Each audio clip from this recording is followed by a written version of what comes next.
λειτουργίες ώστε να του δημιουργούν δυσκολία. Και θα το δούμε με παραδείγματα. Είναι και πράγματα τα οποία τα ακούω και εγώ όταν κάνω το τεστ μνήμης στους ανθρώπους. Περιστασιακά μπορεί να δυσκολευτεί ένας υγιής ηλικιωμένος να βρει τη σωστή λέξη να μιλήσει, αλλά δεν θα έχει τη δυσκολία να συμμετάσχει σε μια συζήτηση. Ή μπορεί να ξεχάσουμε κανένα όνομα καμιά φορά, αλλά δεν θα ξεχάσουμε ονόματα κοντινών μας ανθρώπων, δεν θα ξεχάσουμε το όνομα του συζύγου μας, του αδελφού μας, του παιδιού μας. Επίσης, μπορεί έτσι να δυσκολευόμαστε να θυμηθούμε ένα γεγονός, κάτι που συνέβη, όχι πολύ σημαντικό. Ένα γεγονός ότι, ας πούμε, την προηγούμενη εβδομάδα πέτυχα το γείτονο στον δρόμο και είπαμε ένα γεια. Αλλά αν συστηματικά έχουμε δυσκολία να θυμηθούμε πράγματα που μας συνέβησαν και σημαντικά, τότε κάτι δεν πάει καλά.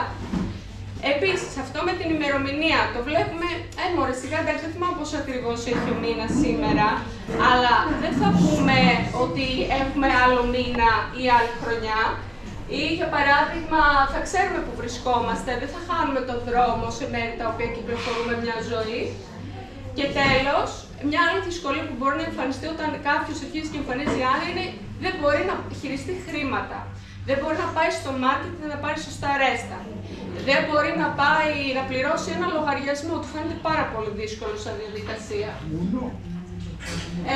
Στο πρώιμο στάδιο, δηλαδή στην αρχή, τα συμπτώματα που βλέπουμε είναι κυρίως στο Alzheimer η μνήμη, αρχίζουμε και ξεχνάμε πράγματα, κυρίως αυτά τα πρόσφατα, γιατί ακούω συνέχεια την φράση «τα παλιά μια χαρά τα θυμάται».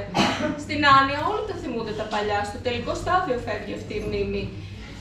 Τα πρόσφατα αρχίζουν και ξεχνάνε όλοι, εκεί είναι το πρόβλημά μας. Δυσκολεύεται κάποιος να βρει τις λέξεις, να ονομάσει αντικείμενα, όπως είπαμε, να συμμετάξει σε μια συζήτηση. Δεν μπορεί να οργανώσει πράγματα. Για παράδειγμα, θέλω να πάω μια εκδρομή και βλέπω ότι ο άνθρωπός μου από εκεί που ήταν δραστήριος δεν μπορεί να το κάνει, δεν μπορεί να πάρει πρωτοβουλία να οργανώσει αυτή τη βόλτα. Ή τα οικονομικά δεν μπορεί να τα διαχειριστεί, αρχίζει και χάνεται. Μπορεί να δούμε συμπτώματα κατάθλιψης, πολλοί αρχίζουν και το εμφανίζουν με κατάθλιψη, οπότε πρέπει να κάνουμε αξιολόγηση να δούμε τι φταίει. Ή αλλαγές στην προσωπικότητα γενικά. Τώρα δεν θα σας κουράσω να σας πω πώς είναι το μεσαίο και το σοβαρό στάδιο, γιατί αν κάποιος το βιώνει, αυτό είναι εύκολο να το δει. Στο μεσαίο στάδιο όμως γενικότερα αρχίζουμε και παρατηρούμε δυσκολίες που κάνουν το άτομο να μην είναι ανεξάρτητο. Χρειάζεται επίβλεψη στην καθημερινότητά του, βοήθεια για παράδειγμα να μαγειρέψει, να πάει να κάνει τις δουλειές του. Όλα αυτά αρχίζουν πλέον και γίνονται βουνό. Και στο σοβαρό στάδιο το άτομο σιγά σιγά χάνει πολλές λειτουργίες. Για παράδειγμα, θα χρειαστεί κάποιος να φροντίσει για να τον ταΐσει, να τον μετακινήσει, να τον κάνει μπάνιο. Τώρα, τι κάνει ένας ψυχολόγος σαν εμένα, μπορεί να ακούγεται ξένη ειδικότητα. Κάνει το πρώτο τεστ που εξετάζει τις λειτουργίες που είπαμε. Παίρνει το ιστορικό και βγάζει ένα προφίλ για τον άνθρωπο και βλέπει αν πρέπει να κάνει παραπάνω εξετάσεις σε έναν γιατρό, ώστε να δούμε τι συμβαίνει. Και εκτιμά όλες αυτές τις λειτουργίες που σας περιέγραψα πριν. Θα δούμε εδώ και παραδείγματα τώρα. Αυτό είναι ένα τεστ που χρησιμοποιούμε. Είναι το πιο γνωστό και σε γιατρό νευρολόγο, αν έχει τύχει να πάτε, κάνουν αυτά τα τεστ. Ρωτάει για παράδειγμα, τι μέρα έχουμε σήμερα, τι χρονιά. Πείτε μου 2 δρόμους κοντά στο σπίτι σας ή αντιγράψτε μου το σχέδιο που βλέπετε κάτω. Για έναν υγιή αυτό φαίνεται πολύ εύκολα. Για έναν άνθρωπο όμως ο οποίος έχει πρόβλημα, δεν μπορεί να τα εκτελέσει, πιστέψτε με. Εδώ είναι ένα λίγο πιο δύσκολο τεστ, παρόμοιο με αυτό που σας είπα, αλλά απαιτεί λίγο καλύτερο μορφωτικό επίπεδο. Οπότε δεν απαιτούμε από έναν άνθρωπο που έχει βγάλει το δημοτικό να μου το ολοκληρώσει και να έχει ένα καλό αποτέλεσμα.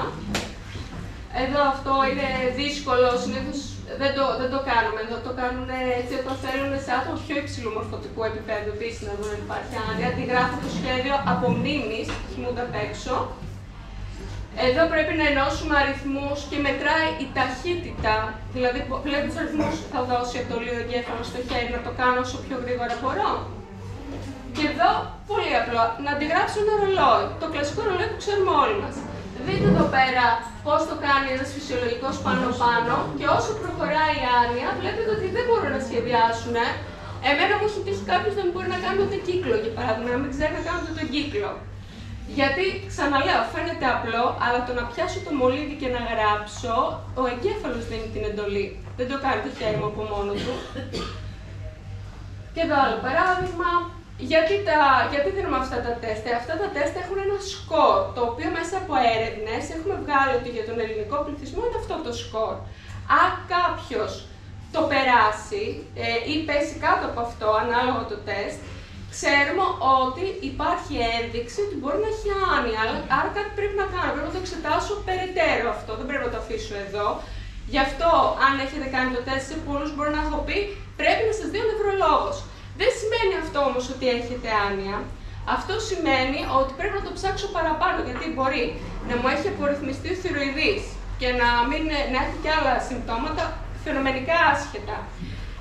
Μπορεί να έχω μια σοβαρή έλλειψη βιταμινών, ένα άλλο ιατρικό σοβαρό πρόβλημα, μια βαριά κατάθλιψη. Γι' αυτό δεν σημαίνει ότι πήγα στον νευρολόγο, τώρα θα μου πείτε έχω άνοια. Μας εξετάζει πλήρως για να δούμε τι φταίει, γιατί έχω αυτά τα συμπτώματα, τι είναι αυτό που βλέπω. Φυσικά, για μας ο ρόλος μας είναι η πρόληψη, να το βρω αυτό στην αρχή για να κάνω το καλύτερο δυνατό που μπορώ και να συμβουλεύσω τον ασθενή τι μπορεί να κάνει από εδώ και πέρα να το διαχειριστεί.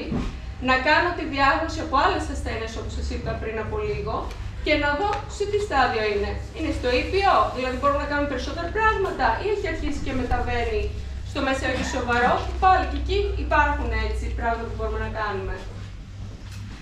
Λοιπόν, υπάρχουν μη φαρμακευτικές παρεμβάσεις, δηλαδή εκτός από τα φάρμακα, μπορούμε να κάνουμε και κάποιες έτσι ασκήσεις, για να σας το πω απλά. Θα περιγράψουμε στην πορεία τι μπορεί να είναι αυτό σαν πρόληψη ή σαν παρέμβαση, που θα κάνουμε και εδώ στα ΚΑΠΗ, οπότε θα σας ενημερώσουμε. Να μην κουράσω εγώ άλλο. Ωραία. Πολύ μεγάλο κομμάτι είναι οι φροντιστές. Δεν ξέρω αν είστε φροντιστές ατόμων με άνοια. Πραγματικά έχετε μεγάλο βάρος και οικονομικό και κοινωνικό και ψυχολογικό. Κάτι το οποίο θέλει μεγάλη ανάλυση και δεν θέλω τώρα να φάμε το χρόνο σε αυτό. Είναι ένα κομμάτι όμως που αν θέλετε μπορούμε να επαναλάβουμε αυτή την ωραία συνάντηση και να μιλήσουμε μόνο για τους φροντιστές.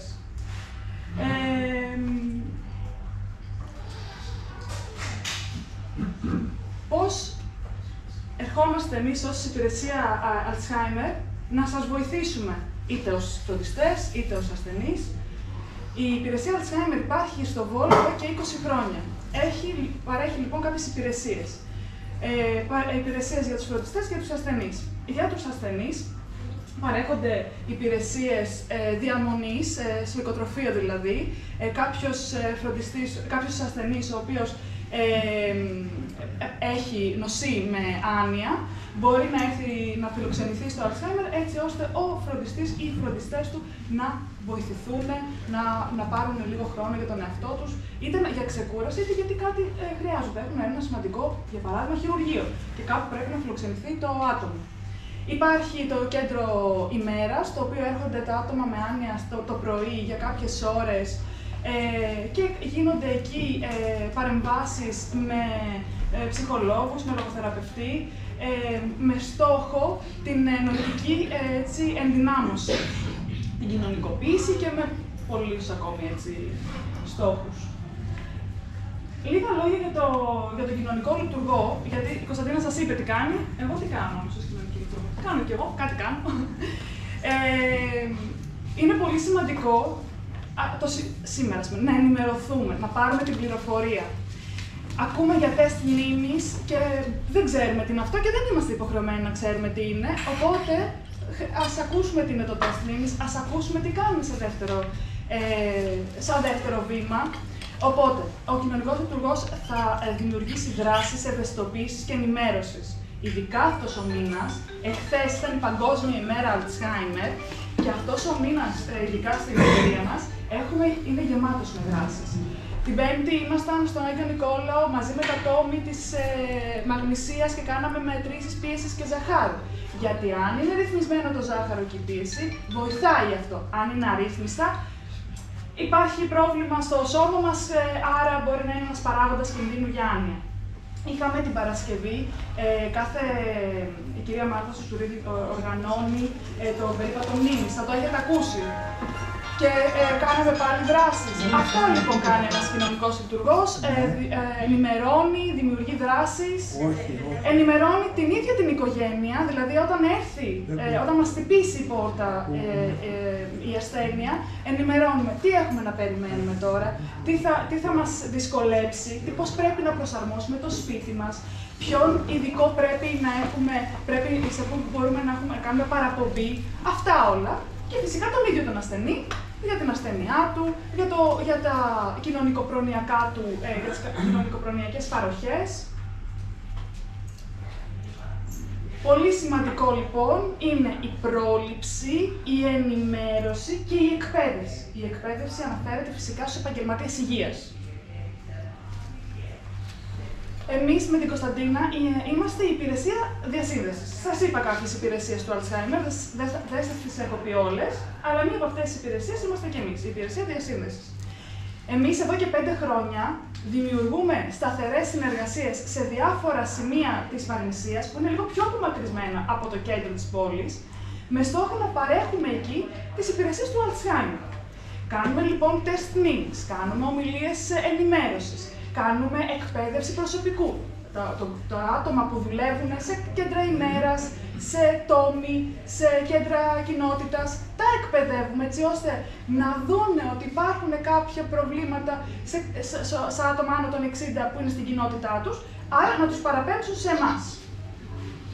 Εδώ βλέπετε κάποια μέρη στα οποία έχουμε αναπτύξει συνεργασίες. Και έρχεται να μιλήσουμε γι' αυτό ήρθαμε σήμερα να σας μιλήσουμε. Αυτό είναι το πιο σημαντικό. Θέλεις να... Ναι, θα περιγράψω εγώ. Ναι. Εμείς η δουλειά μας, έτσι όπως περιγραφόταν το έργο για να ξεκινήσουμε, ήταν πέραν του να ανιχνεύσουμε περιστατικά τα οποία βρίσκονται σε χώρους που έχουμε σχετικά υγιή πληθυσμό, όπως είναι τα ΚΑΠΗ, δηλαδή θεωρητικά οι περισσότεροι εδώ είστε υγιείς. Αλλά εμάς η δουλειά μας δημιουργήθηκε για να εντοπίσουμε περιστατικά τα οποία δεν φαίνονται εύκολα και να τους πούμε τι μπορούν να κάνουν. Λοιπόν, ο επόμενος στόχος ήταν, αφού εξετάσουμε τον κόσμο, να δημιουργήσουμε ομάδες πρόληψης. Ομάδες τις οποίες μπορούμε να κάνουμε κάποια πράγματα, τα οποία θα σας πω, ώστε να καθυστερήσουμε την άνοια ή να βοηθήσουμε τον εγκέφαλο να είναι σε καλή κατάσταση. Αυτές οι ομάδες θα τις ονομάσουμε γυμναστήριο εγκεφάλου και θα γίνονται μέσω μιας εφαρμογής, σαν παιχνίδια είναι αυτά να το φανταστείτε, τα οποία με πολύ εύκολο τρόπο, δεν απαιτούν γνώσεις, δεν είναι δύσκολα, είναι ένα παιχνίδι. Θα εξασκούμε αυτές... Σας παρακαλώ λίγο, επειδή ο κόσμος δεν ακούει, λίγο πιο σιγά. Με αυτές τις δραστηριότητες λοιπόν, όπως σας είπα που είναι σαν παιχνίδια, θα γυμνάζουμε τον εγκέφαλό μας.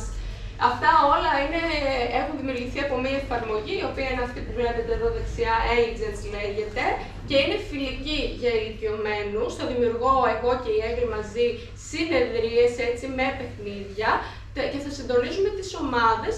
Και όποιος θέλει μπορεί να συμμετάσχει, αφού πρώτα όμως θα έχει κάνει το τεστ μνήμης, γιατί πρέπει να δούμε την αξιολόγηση σε τι επίπεδο είμαστε. Δηλαδή, θα είναι εύκολο για κάποιον να το κάνει αυτό ή θα το είναι δύσκολο. Πρέπει δηλαδή να κάνω τις ασκήσεις κατάλληλες για τον κάθε άτομο, να μην το δυσκολεύω χωρίς λόγο. Και το άλλο που θέλουμε να κάνουμε μέσα σε αυτές τις ομάδες είναι η θετική γύρανση. Είναι ένας όρος ο οποίος στην Ευρώπη έχει αναπτυχθεί πάρα πολύ. Στην Ελλάδα δυστυχώς οι ηλικιωμένοι δεν λαμβάνουν την προσοχή που τους αξίζει, γιατί καλώς ή κακώς στη ιστορία μας, από εσάς έχουμε προέλθει όλοι και το κράτος πολλές φορές το ξεχνάει. Μέσω αυτών των προγραμμάτων λοιπόν σκοπός είναι να προάγουμε την καλή ψυχολογία και την ευημερία των ηλικιωμένων μέσα από ασκήσεις, ομαδούλες, μικρές εκδρομές, ακόμη και σε χώρους πολιτισμού, έτσι, να ενεργοποιηθούμε μέσω αυτών των ομάδων. Θα έχουν ένα πρόγραμμα και μια δομή. Όλα αυτά θα τα οργανώσουμε και όποιος θέλει μπορεί να συμμετάσχει. Είναι ελεύθερη συμμετοχή. Η μόνη προϋπόθεση είναι να έχουμε κάνει το τεστ για να μπορούν να λειτουργούν σωστά. Να μην δυσκολεύεται κάποιος ή να μην του είναι πολύ εύκολο και βαριέται. Αυτά. Για να δηλώσετε συμμετοχή είτε για test meetings, είτε για τις ομάδες που θέλουμε να δημιουργήσουμε, είτε και για τα δύο μαζί, έχουμε φτιάξει έντυπα, οπότε θα υπάρχουν εδώ στο ΚΑΠΗ μπορείτε να τα συμπληρώσετε το ονοματεπώνυμό σας και θα τα πάρουμε εμείς και θα σας τηλεφωνήσουμε για να οργανώσουμε και τις ομάδες και το τεστ μνήμης. Υπάρχει πίσω ένα τραπεζάκι που έχει και τα φυλάδια μας. Επίσης θα υπάρχουν εκεί φυλάδια και τα τηλέφωνά μας για οτιδήποτε χρειαστείτε. Κλείνοντας, να πούμε ένα μεγάλο ευχαριστώ και στο ΚΑΠΗ και στις εργαζόμενες εδώ, αλλά και στην Αντιδήμαρχο, την κυρία Βούλα, η οποία αμέσως με το που τη ζητήσαμε να υπάρχει οθόνη, γιατί είναι σημαντικό για μας, για να μπορέσουμε να τρέξουμε το πρόγραμμα που σας είπαμε, το οποίο, παρένθεση, δεν θα χειρίζεστε εσείς υπολογιστή, αλλά εμείς. Να μην αγωνιστείτε γι' αυτό. Αμέσως η κυρία Βούλα μας την ίδια ώρα στο τηλέφωνο αμέσως έδωσε την εντολή να έρθουν εδώ πέρα οι είναι από τους ανθρώπους που νοιάζεται γενικά. Αυτό βλέπει ανάγκη. Ευχαριστούμε όλους εσάς. Περιμένουμε τώρα απορίες. Μπράβο. Με χεράκι σιγά σιγά χωρίς φασαρία. Ναι. Η Άνια είναι αρρώστια κληρονομική. Υπάρχει ποσοστό κληρονομικότητας, αλλά δεν είναι αυτό σαν να είναι μία θανατική ποινή, ας πούμε. Έχει ο πατέρας που θα το πάθω κι εγώ. Το DNA μας μπορεί να μας κάνει να το αποφύγουμε. Δεν είναι σίγουρο ότι θα το πάθουμε. Ο τρόπος ζωής μας, η ψυχολογική μας κατάσταση, όλα αυτά μπορεί να μας κάνουν να το αποφύγουμε. Δεν σημαίνει ότι θα το πάθουμε. Πολλοί ζουν με το φόβο αυτό, επειδή το πάθουν οι γονείς τους ή τα αδέλφια τους. Είναι πολύ σπάνιες οι περιπτώσεις με πολύ συγκεκριμένα γονίδια που η ασθένεια είναι κληρονομική, σίγουρα. Και συνήθως είναι. Υπάρχει και ο παράγοντας κληρονομικό. Φυσικά και υπάρχει, ναι. Δεν σας το αρνούμε. Να συμπληρώσω λίγο. Ναι. Συγγνώμη που σε ενοχλώ. Είναι γύρω, σύμφωνα με τις έρευνες, γύρω στο 1 με 2% η κληρονομικότητα στη συγκεκριμένη νόσο. Όμως υπάρχει ένα συγκεκριμένο γονίδιο, το APO4, το οποίο ευθύνεται στο θέμα της κληρονομικότητας μεταξύ γονέα και παιδιού. Οι έρευνες πλέον γίνονται μεταξύ των αδελφών και όχι γονέα και παιδιού. Χίλια συγγνώμη, έτσι. Όχι, δεν πειράζει. Απλά να σας πω τώρα, γιατί με ρωτάνε, με αφορμή αυτό που είπε η κυρία Μάγδα, με ρωτάνε τις γονιδιακές εξετάσεις. Οι γονιδιακές εξετάσεις είναι πάρα πολύ ακριβές και είναι για να γίνονται μόνο σε άτομα με την οικογενή μορφή του νόσου, με το γονίδιο που ανέφερε η κυρία Μάγδα, γιατί εκεί πέρα έχει νόημα.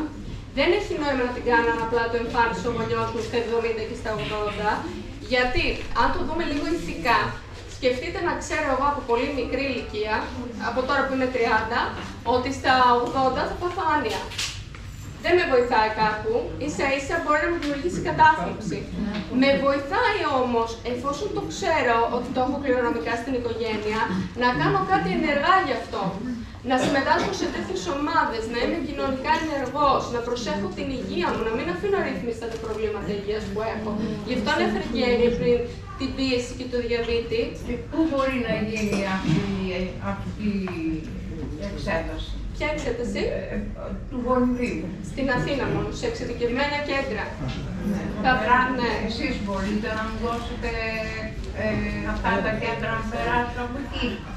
Σαν πληροφορία μπορούμε, ναι, δεν μπορούμε να σας παραπέμψουμε εκεί πέρα. Σαν πληροφορία, ναι, αλλά εδώ δεν υπάρχει. Ευχαριστώ.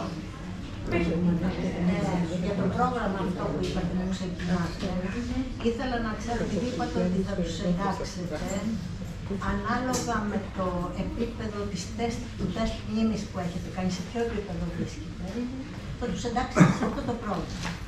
Αυτό τι σημαίνει? Ότι ένας που έχει κάνει τεστ μνήμης και είναι θετικός, δηλαδή υπάρχει Alzheimer, θα πρέπει να κάνει κατά διαστήματα πάλι επανάληψη του τεστ, το οποίο αξιολογείται και μπορεί να χρησιμοποιηθεί σε διάφορους τομείς. Κάποιος διαγνωσμένος λέτε, με άνοια. Λοιπόν, οι δικές μας οι ομάδες είναι ιδανικές για κάποιον ο οποίος είναι στο επίπεδο της πρόληψης και της ήπιας άνοιας. Για περιστατικά τα οποία έχουν διαγνωστεί και είναι πιο σοβαρά, είναι καλύτερο, έχουμε και τα φυλάδια, να απευθυνθείτε στη δομή ώστε να ενταχθούν στο κέντρο ημέρασης τους. Μετά από ενημέρωση φυσικά, την οποία διενεργεί η κυρία Μάγδος, επιστημονικά υπεύθυνη. Ναι.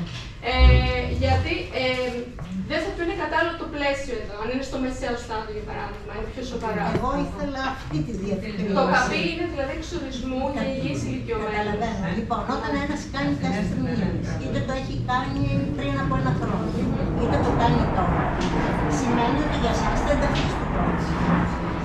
Ναι, αν είναι μεγάλο το χρονικό διάστημα, πάνω του χρόνου, στον ένα χρόνο ένα υγιής ηλικιωμένος, λίγο δύσκολο να εμφανιστεί επιδείνωση, αν έχει εμφανιστεί υγιής προηγουμένως. Αν είναι μεγαλύτερο το χρονικό διάστημα, θα χρειαστεί να το επαναλάβει. Δηλαδή υπάρχει κάποιο χρονικό όριο. Ναι, εμείς εδώ ξεκινήσαμε τη συνεργασία με το ΚΑΠΗ το τελευταίο καιρό, οπότε δεν έχουμε πολλά χρόνια πριν εξετάσει άτομα. 6 μήνες, βαριά. Αλλά να σας πω κάτι, αυτό που... Διέκοψα κάποιον. Αλλά αυτό που λέτε, μπορούμε να το συζητήσουμε κατηδίαν, γιατί είναι ίσως μια... Μπορεί να μας πάρει ποιος θέλει τηλέφωνο, γιατί πιο εξειδικευμένα ερωτήματα. Ναι, απλά είναι ένα κενό που δεν το κατάλαβα. Να το στείλουμε σωστά. Εμείς θέλουμε να δημιουργήσουμε εδώ πέρα ομάδες, οι οποίες είναι, όπως είπε η Κωνσταντίνα, στο μπροστάρο, είναι άτομα τα οποία θα εξεταστούν.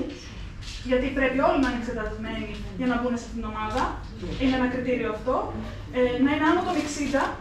Και επίσης άλλο ένα δεύτερο κριτήριο. Τα κριτήρια θα μπουν στη συνέχεια. Δηλαδή, όταν δηλωθεί η συμμετοχή, δεν θέλουμε να βγάλουμε κανέναν εκτός. Θέλουμε όλοι να συμμετέχουν. Αυτή τη διάθεση έχουμε. Μπορώ να κάνω μια ερώτηση. Ναι. Εμείς που έχουμε περάσει το τεστ, στις αρχές του καλοκαιριού. Ναι. Πρέπει να ξανακάνουμε το τεστ. Όχι, αυτό είπα. Είμαστε πολύ κοντά. Λέμε τώρα κάποιον τον οποίο, γιατί εμείς ερχόμαστε εδώ ούτε 6 μήνες, κάποιον τον οποίο έχουμε δει πριν ένα χρόνο και μπορεί να τον είδαμε σε άλλη περιοχή και να τυχαίνει να μένει εδώ. Αυτός ο άνθρωπος ιδανικά θέλω να το ξανακάνει το τεστ, γιατί μέσα σε ένα χρόνο, 1,5-2, μπορεί να έχει αλλάξει η κατάστασή του. Γεια σας! Το τρίμηνο που έχουμε εμείς, ας πούμε, Ήρθαμε πολλά καλά. που είναι γεμάτα εύκολα. Ό,τι απορία έχετε να μιλήσουμε. Σας ακούμε. Συνεχίζετε το rapid test, γιατί δεν θα το αφού δεν θα το κάνουμε. Αφού κάνεις για να πεις εκεί που έχω κάνει υποτομισμή, θα το κάνουμε. Κοιτάξτε, αυτό έχει να κάνει με τη δομή που λέτε. Εμείς πρέπει να προστατεύουμε τον ηλικιωμένο πληθυσμό. Είναι άλλο αυτό. Εμείς έχουμε ηλικιωμένους, τους οποίους πρέπει να τους προσέχουμε. Πρέπει να γίνει. Δηλαδή, τι θα τους κάνουμε, να τους αφήνουμε να εκτίθεται στον COVID, πρέπει να τον έχουμε. Να το κλείνουμε την πόρτα. Όχι, για όλους ισχύει μία φορά την εβδομάδα και για τους ωφελούμενους, αλλά και για το προσωπικό. Είναι πρωτόκολλο από το Υπουργείο Υγείας, το ότι πρέπει, εφόσον μπαίνουμε στο χώρο και στο χώρο συμμετέχουν ή φιλοξενούνται άτομα που νοσούν. Άρα λοιπόν συμβαίνει, λαμβάνουν φάρμακα και έχουν χαμηλό νοσοποιητικό. Πώς λοιπόν εγώ, αν δεν είμαι υγιής ως εργαζόμενη, να μεταδώσω ένα νόσημα στον ωφελούμενο, όπου εγώ μπορεί να το περάσω πολύ επιφανειακά, αλλά τον ίδιο μπορεί να του στοιχήσει και τη ζωή του. Εντάξει, δεν το ξέρω. Γιατί έχουμε περάσει από εκεί. Ναι, είχαν τεθεί από το Υπουργείο πρώτα σαν κανόνες και εμείς τα διατηρούμε. Να ρωτήσω, εμείς δεν είμαστε εδώ στην περιοχή και ήθελα να μάθω αν η δράση αυτή θα χορηγηθεί στο μέλλον για άλλες περιοχές του Βόλου. Αλλικές προσωπικά και υπάρχουν άνθρωποι εκεί πέρα που γνωρίζω και Νέα Ιωνία σαφώς. Στις Αλλικές είχαμε πάει, κάναμε τεστ. Κανονικά δεν το έχουμε μάθει. Μπορείτε, κοιτάξτε, εμείς χτυπάμε πόρτες, ανοίγουμε συνεργασίες, οι οποίες αυτές οι συνεργασίες φτάνουμε να πιέζουμε τον κόσμο να έρθει και καταλαβαίνετε ότι μετά από ένα σημείο δεν σταματάει η προσέλευση, γιατί είναι και σε μέρη. Μπορείτε να χτυπήσετε την πόρτα. Μπορείτε να χτυπήσετε ως κάτοικος της περιοχής σας την πόρτα των υπευθύνων, να πιέσετε κι εσείς. Στο κέντρο εκεί λειτουργούν μόνο ομάδες γυμναστικής. Σωστό. Εκεί όμως, επειδή το προσωπικό είναι και λίγο προστατευμένο στις δομές.